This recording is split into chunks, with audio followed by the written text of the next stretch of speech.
Hi guys, welcome back sa ating channel, Josam Engineering and Construction Services. Isa po kaming construction company na gumagawa ng vlog para po makapagbigay inspire sa inyo ang aming mga project. Isang like and share, malaking tulong na po yan sa amin. Salamat! Josam Engineering and Construction Service. Quality sa project, yan ang aming business. Tara na pakinggan mo.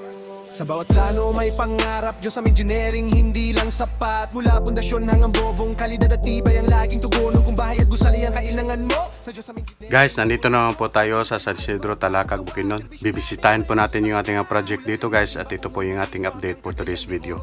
So sa bawat pagbisita naman po natin sa project nito guys ay mayroon naman po siyang progress. So mabilis po yung trabaho dito guys. Actually malapit na rin itong mai-turnover.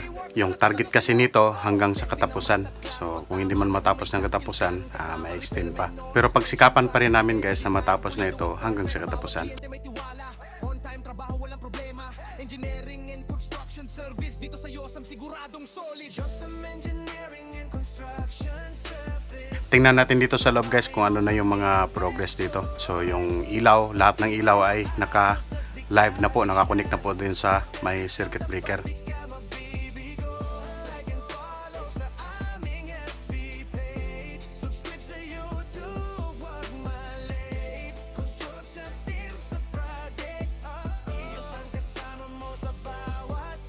Saka sa kasalukuyan guys, dito sa kwarto nito may pinipinturahan dito na cabinet. No, of course yung mga nagtatrabaho din sa glass ay nandito rin po. So hindi pa rin natapos yung kanilang mga ginagawa. So nagpapatuloy pa rin sila sa kanilang mga pag-i-install ng mga glass sa bintana at saka sa pintuan.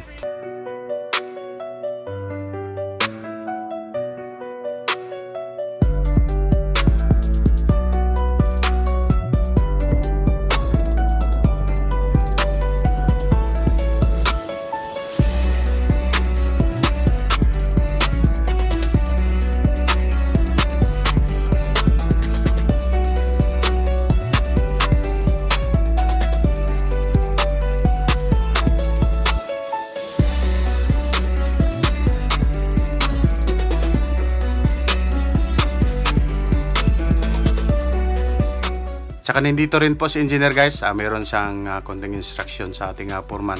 Una ko kay kita matumaro sa dayon. Auto wala lang. Linya ko di mo muna kuno. Dito ka kuno. Wala dito. Ang mo ko. Hindi ba ang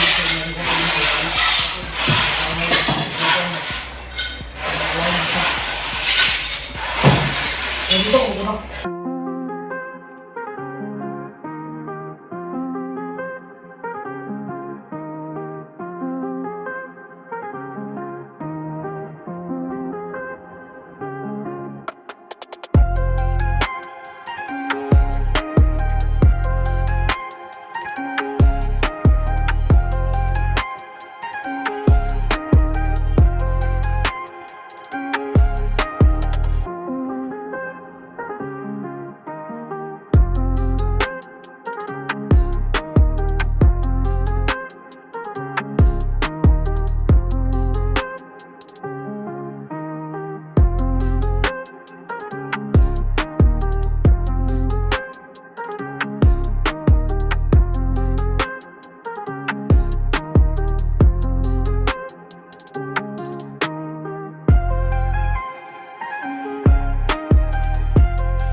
Ito po guys no, binabalbag na po yung tiles para makapag-tiles na sila dito sa may kusina.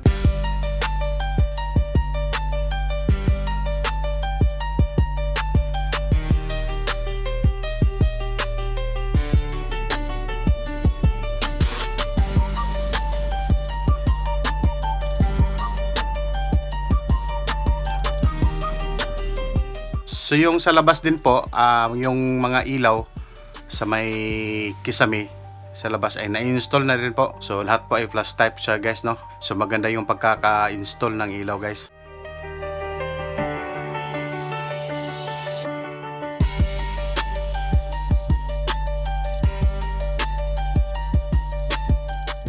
Saka yung plumber dumating din. So chine-check niya yung CR kung ano yung magiging arrangement ng pipe na i-install niya sa CR hanggang doon sa lavabo.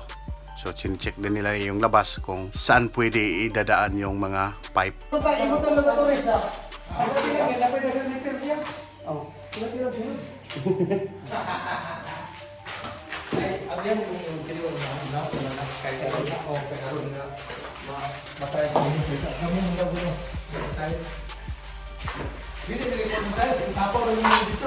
Oh, karena preparasi kol. Ang gagawin ko yung boro. Kaya ko naman yung plaza ko.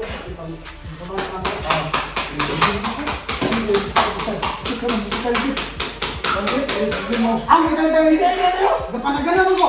Ayo. Ulo dos kita, ulo tres kita, ulo dos gini. Bisa pagdilit na samaran. Ay na. Samaran gimana? Bisa pakai smooth yung flooring. Ini yun, kadok-dok ka na kamuha ka. Hadi flex. Split ka naman ka. Hindi, nani di pag-repair. Dahil sa daan. Katulong ng ipaw. Hindi na naman sapaw. Di pa naman mga kulor. Sapaw na po. Kadang lang mabakakit ang kabok.